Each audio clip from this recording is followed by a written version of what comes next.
He who cannot obey himself will be commanded. Friedrich Nietzsche. Most people think willpower is a tank that empties. They believe resisting temptation drains you, leaving you weaker for the next fight. They hoard their mental energy, rationing it like a dying ember. This is a lie. A comfortable lie peddled by those who fear the burn, who prefer the illusion of control to the reality of discipline.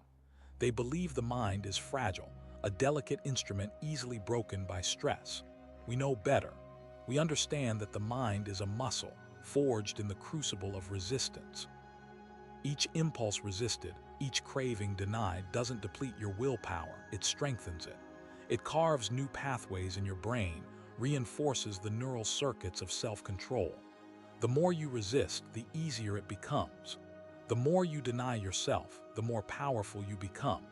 This isn't about fleeting motivation or positive thinking. This is about rewiring your very being. It's about understanding that impulse control isn't just about saying no. It's about building a fortress within your mind, a fortress that can withstand any storm of desire. The world will try to convince you that you deserve instant gratification, that you should indulge every whim. It will tell you that restraint is suffering, that self-denial is a form of deprivation. Don't listen. The true deprivation is living a life controlled by your impulses, a life of reactivity and regret. The true suffering is the knowledge that you are not the master of your own mind, but a slave to your fleeting desires. We are not interested in fleeting pleasures. We are interested in building something enduring, something unbreakable. We are interested in transforming ourselves into weapons, honed by the relentless discipline of self-control. This starts with understanding the nature of impulse itself. It's not some external force acting upon you. It's a surge of energy within your own nervous system. It's a message from your primitive brain, a demand for immediate satisfaction. Your job is to intercept that message, to analyze it, and to decide whether it serves your long-term goals. Most people simply react like animals driven by instinct. They feel the urge and they immediately give in. They tell themselves they deserve it, that they'll make up for it later. They rationalize their weakness and they become weaker as a result. We choose a different path. We choose to stand firm, to face the impulse head-on and to dissect it. We ask ourselves, what is the true cost of giving in? What will be the long-term consequences? Will this momentary pleasure bring me closer to my goals, or will it push me further away? The answer is almost always clear. The momentary pleasure is a trap, a siren song luring you towards destruction. It promises happiness, but it delivers only regret. It offers a quick fix, but it leaves you weaker and more vulnerable in the long run. This is why we train ourselves to resist, not just occasionally, but constantly. We seek out opportunities to test our self-control, to push ourselves to the limit. We understand that every act of resistance, no matter how small, strengthens our mental armor. We become less reactive, more deliberate, more in control. We are not afraid of discomfort. We embrace it, knowing that it is the price of mastery. We understand that the path to self-discipline is paved with difficult choices, with sacrifices and denials. But we also know that the rewards are worth it. The ability to control your impulses is the ability to control your destiny. It's the key to achieving your goals, to building a meaningful life, to becoming the person you were meant to be. So, abandon the myth of limited willpower. Embrace the challenge of self-control. Forge your mind into a weapon and unleash its power upon the world. The psychology of impulse control is not about denying yourself pleasure. It's about understanding the mechanisms that drive your desires and choosing your responses strategically. Think of your brain as a battlefield, constantly bombarded by signals, both internal and external. These signals trigger impulses, urges, and cravings. Some are fleeting and harmless, while others are powerful and potentially destructive. The key is to develop the awareness and the mental fortitude to distinguish between them and to choose your battles wisely. The untrained mind is easily overwhelmed, reacting impulsively to every stimulus. It's like a soldier firing blindly into the darkness, wasting ammunition and exposing himself to danger. The disciplined mind, on the other hand, is calm, focused, and deliberate. It assesses the situation, identifies the threats, and chooses its actions with precision. This requires a deep understanding of your own psychological vulnerabilities. What are your triggers? What situations make you most susceptible to temptation? What are the specific thoughts and feelings that precede impulsive behavior? Once you have identified these patterns, you can begin to develop strategies for neutralizing them. This might involve avoiding certain situations altogether, reframing your thoughts, or practicing mindfulness to increase your awareness of your internal states. One powerful technique is to use visualization. Imagine yourself in a tempting situation, and then visualize yourself responding in a controlled and disciplined manner. See yourself resisting the urge, making the right choice, and experiencing the positive consequences of your actions. This mental rehearsal can strengthen your resolve and make it easier to resist temptation in real life. Another important aspect of the psychology of impulse control is understanding the role of reward. Our brains are wired to seek pleasure and avoid pain. Impulsive behaviors often provide immediate gratification, which reinforces the behavior and makes it more likely to occur in the future. To counteract this, you need to create alternative reward systems that reinforce disciplined behavior. This might involve setting small, achievable goals and rewarding yourself when you reach them. Or it might involve focusing on the long-term benefits of self-control, such as improved health, increased productivity, or stronger relationships. The point is to shift your focus from the immediate pleasure of the impulse to the long-term rewards of discipline. Moreover, understand the power of delayed gratification. The ability to resist immediate impulses in favor of future rewards is a hallmark of successful individuals. It requires the ability to think abstractly, to plan for the future, and to value long-term goals over short-term pleasure. This is a skill that can be developed through practice. Start with small challenges, such as resisting the urge to check your phone every 5 minutes or skipping dessert after a meal. As you become more proficient, you can tackle bigger challenges, such as sticking to a demanding workout routine or pursuing a long-term project. Remember, every act of self-control strengthens your mental muscles and makes it easier to resist temptation in the future. Crucially, recognize the narratives that fuel impulsive behavior. Often, we tell ourselves stories that justify our actions. We might say, "I deserve this," or "just this once won't hurt," or "I'll start tomorrow." These narratives are designed to alleviate the guilt and anxiety associated with giving in to temptation.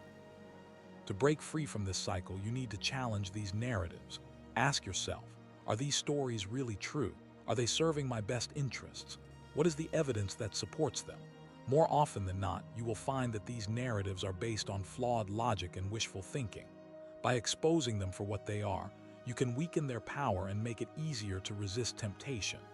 The landscape of your inner world is not fixed. It can be sculpted, shaped, and fortified through conscious effort. Embrace the discomfort of resistance.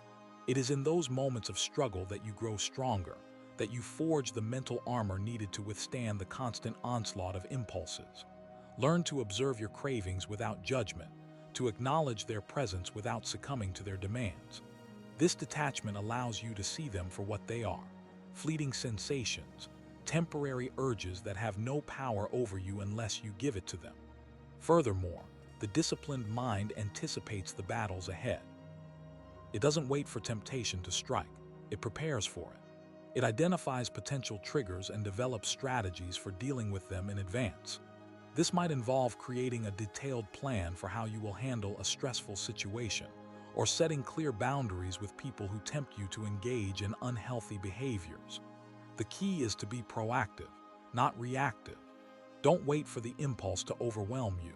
Take steps to prevent it from taking hold in the first place. Self-control is not a passive quality, it's an active pursuit. It requires constant vigilance, unwavering commitment, and a willingness to confront your own weaknesses. But the rewards are immeasurable. The ability to control your impulses is the ability to control your life. It's the foundation of success, the cornerstone of happiness, and the key to unlocking your full potential.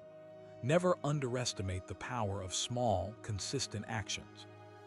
Every time you resist an impulse, You are strengthening your resolve and building a foundation of self-discipline. These small victories accumulate over time, creating a powerful force that will carry you through the toughest challenges. So, embrace the struggle, celebrate your victories, and never give up on your quest for self-mastery. The battlefield of your mind awaits. Prepare yourself, fortify your defenses, and unleash the power of your will. Consider the battlefield of business. A competitor launches a smear campaign, attempting to undermine your company's reputation through deliberately crafted lies spread across social media. The initial impulse is fury, a burning desire to retaliate in kind, to unleash a counterattack of equal or greater ferocity. This is the instinctive, emotional response, the one that feels most immediately satisfying. It promises instant gratification, a release of pent-up frustration and anger. But to succumb to this impulse is to play directly into your enemy's hands.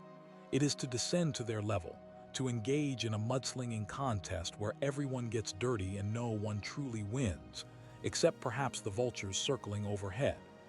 The disciplined mind, however, recognizes this impulse for what it is: a trap, a distraction, a calculated attempt to provoke a reaction.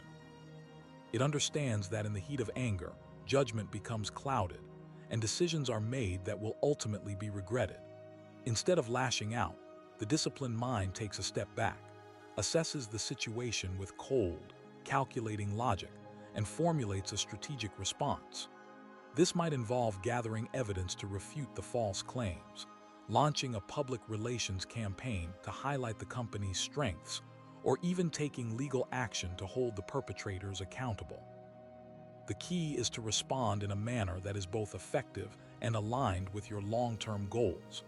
It is to use the attack as an opportunity to demonstrate your integrity, your resilience, and your commitment to ethical conduct. Furthermore, the disciplined mind recognizes that the best defense is often a good offense. Instead of simply reacting to the smear campaign, it might choose to proactively highlight the competitor's own weaknesses and shortcomings. This could involve exposing unethical business practices, revealing financial vulnerabilities, or simply showcasing the superior quality of your own products or services. The goal is not to engage in a tit-for-tat exchange of insults, but to subtly undermine the competitor's credibility and reinforce your own market position. In this scenario, controlling the initial impulse to retaliate is crucial for maintaining control of the narrative and ultimately achieving victory. It is a testament to the power of a disciplined mind to overcome emotional reactivity and make rational decisions in the face of adversity. The smear campaign is a test, not just of your company's reputation, but of your own self-mastery. To pass this test is to emerge stronger, more resilient, and more confident in your ability to navigate the treacherous waters of the business world. And remember, the long game always favors those who can control their impulses, master their emotions, and think strategically. Never let your enemy dictate your actions. Always maintain control of your own destiny. The trap is thinking you are somehow exempt. That temptation, that momentary lapse in judgment, that seemingly insignificant compromise, those are not just possibilities, they are inevitabilities. To believe otherwise is to exist in a fool's paradise, a state of arrogant delusion that will ultimately lead to your downfall. The weak fail because they underestimate the power of impulse. They treat it like a minor inconvenience, a fleeting urge that can be easily dismissed. They fail to recognize that impulse is a primal force, a raw surge of energy that can hijack your rational mind and lead you down a path of destruction. The weak fail because they believe they are strong enough to resist anything. They cultivate a false sense of security, a belief that their willpower is an impenetrable shield against temptation. But willpower is a finite resource, and it can be depleted by stress, fatigue, and emotional turmoil. The moment you let your guard down, the moment you become complacent, is the moment impulse strikes. The weak fail because they are reactive, not proactive.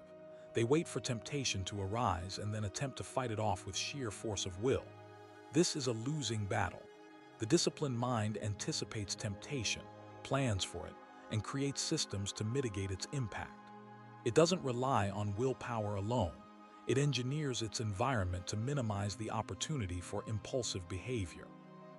The weak fail because they are short-sighted. They prioritize immediate gratification over long-term goals. They choose the fleeting pleasure of the moment over the enduring satisfaction of achievement. They are slaves to their desires, constantly chasing after the next dopamine hit, never realizing that true fulfillment comes from delayed gratification and the pursuit of meaningful purpose. The weak fail because they lack self-awareness.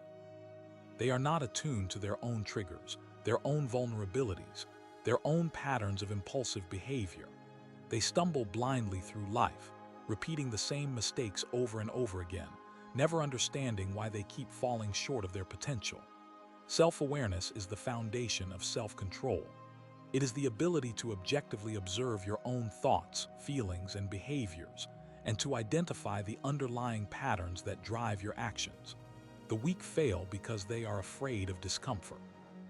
They seek out pleasure and avoid pain, even when it means sacrificing their long-term goals.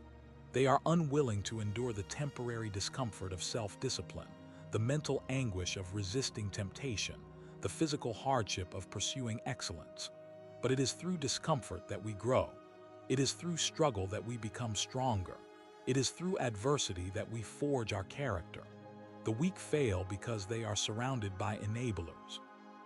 They surround themselves with people who reinforce their bad habits, who encourage their impulsive behavior, who tell them what they want to hear instead of what they need to hear. These are not friends, they are parasites. True friends will hold you accountable, challenge your weaknesses, and push you to become a better version of yourself. The weak fail because they have a victim mentality. They blame others for their failures. They make excuses for their shortcomings. They refuse to take responsibility for their own lives. They see themselves as powerless victims of circumstance, rather than as agents of their own destiny. But the truth is, you are responsible for your own choices, your own actions, your own results. No one else can control your impulses but you. No one else can dictate your thoughts but you. No one else can determine your fate but you. The weak fail because they lack a clear sense of purpose. They wander aimlessly through life without a guiding vision, without a compelling reason to resist temptation. They are easily swayed by external forces, easily distracted by fleeting desires, easily seduced by the allure of instant gratification. But a strong sense of purpose provides direction, focus, and motivation. It gives you a reason to say no to temptation, a reason to persevere through adversity, a reason to strive for excellence. The weak fail because they are not committed to continuous improvement. They become complacent, they rest on their laurels, they stop learning and growing. They believe they have already reached their full potential, when in reality they are only scratching the surface. But self-mastery is a lifelong journey, not a destination. It requires constant effort, constant vigilance, and a relentless commitment to pushing your boundaries and expanding your capabilities. The weak fail because they are afraid to be alone with their thoughts. They constantly seek external stimulation, constantly distract themselves from the inner voice that whispers of their shortcomings and their unmet potential. They fill their lives with noise and activity, anything to avoid facing the uncomfortable truths about themselves. But it is in solitude that we find clarity. It is in silence that we hear the voice of our conscience. It is in introspection that we discover our true selves. The weak fail because they don't understand the cumulative effect of small compromises. They believe that one little indulgence, one minor transgression, one seemingly insignificant lapse in judgment won't make a difference. But these small compromises add up over time, eroding your willpower, weakening your resolve, and ultimately leading you down a path of moral decay. Every choice you make, no matter how small, has a consequence. Every action you take shapes your character. Every impulse you indulge strengthens its hold on you. The weak fail because they seek validation from others. They crave approval, they fear criticism, they allow the opinions of others to dictate their actions. They are slaves to the expectations of society, constantly striving to fit in, constantly seeking to please. But true strength comes from within. It comes from knowing your own values, living by your own principles, and having the courage to stand up for what you believe in, regardless of what others may think. The weak fail because they don't cultivate mental toughness. They crumble under pressure, they succumb to fear, they allow their emotions to control their actions. They lack the mental resilience to bounce back from setbacks, the mental fortitude to persevere through adversity, the mental discipline to stay focused on their goals in the face of distraction. But mental toughness is a skill that can be developed through practice. It requires pushing yourself beyond your comfort zone, facing your fears head-on, and cultivating a mindset of resilience and determination. The weak fail because they believe that self-control is a form of deprivation. They see it as a restriction, a limitation, a denial of pleasure. But true self-control is not about denying yourself everything you enjoy.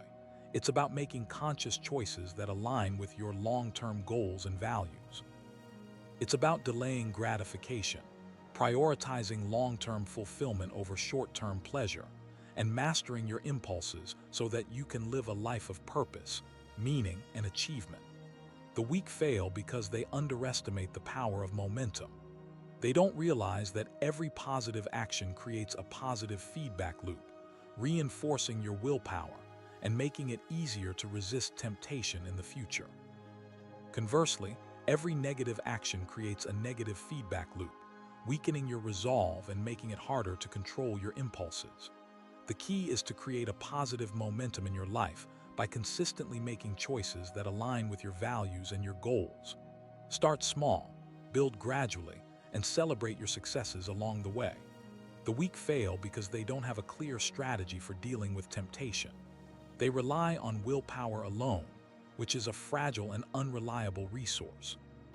They need to develop a proactive plan that includes identifying their triggers, creating coping mechanisms, and engineering their environment to minimize the opportunity for impulsive behavior. This plan should be written down, reviewed regularly, and adjusted as needed. The weak fail because they give up too easily. They experience a setback, they make a mistake, they succumb to temptation, and they throw in the towel. They believe that they are incapable of self-control, that they are destined to be slaves to their impulses. But failure